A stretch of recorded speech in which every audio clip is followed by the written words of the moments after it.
I'm sure most of you remember reciting the Pledge of Allegiance every morning in school. Have you ever wondered what kind of influence it had? Or how constitutional that influence was? Many people are saying that the Pledge of Allegiance is a great representative and part of American history, and that it provides unity and patriotism. However, others are concerned about the negative effects of the recently added line, "Under God," in the pledge, and forcing impressionable children to hear it. So the question is, should the line be cut out of the pledge altogether? Let's start with the benefits of having the line "Under God" in the pledge. Many people have said that it promotes our religious heritage as a country. And according to Elizabeth Sifton's article, Battle Over the Pledge, the Supreme Court ruled in 1940 that requiring students to recite the pledge was not unconstitutional. Justice William Douglas said in 1952, quote, "We are a religious people whose institutions presuppose a supreme being." There are also mentions of God in the Constitution, the Declaration of Independence, the Gettysburg Address, and the national anthem, to cite a few examples.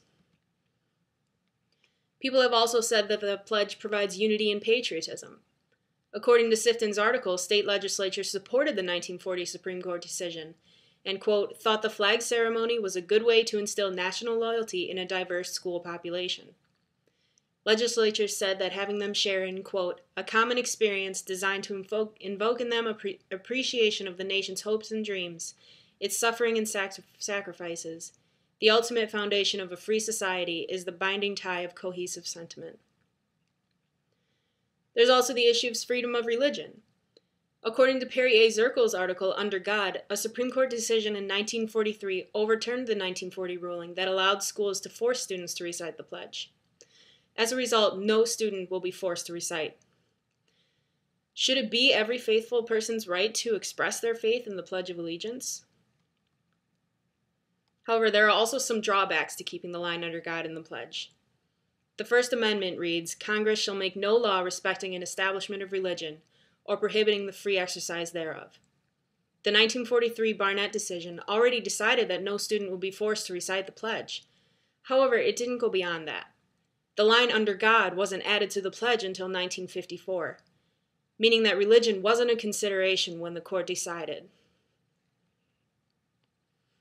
Also, is it an issue of patriotism and unity through conformity?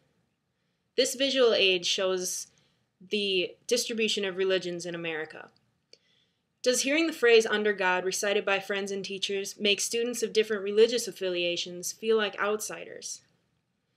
The 1943 Barnett opinion from Sifton's article quotes, "If there is any fixed star in our constitutional constellation, it is that no official, high or petty, can describe what shall be orthodox in politics, nationalism, religion, or other matters of opinion, or force citizens to confess by work of act their faith therein." It's also the issue of freedom of religion. Sifton quoted Theodore Roosevelt as saying, in regard to the words "In God we trust" on American currency, that the phrase, quote, "not only does no good, but does positive harm." The Christian president believed this sort of thing weakens the faith it was meant to promote. And this goes back to the idea of children seeing other students and teachers they look up to professing their faith. Would this be too impressionable on a child of different or no religion? To say whether or not to include "Under God" in the Pledge of Allegiance is a matter of personal opinion. I presented only a few viewpoints on both sides of this issue. It is up to you to decide whether the pledge displays America's religious heritage and sparks patriotism and unity, or if it is a violation of every citizen's freedom of religion and the separation of church and state.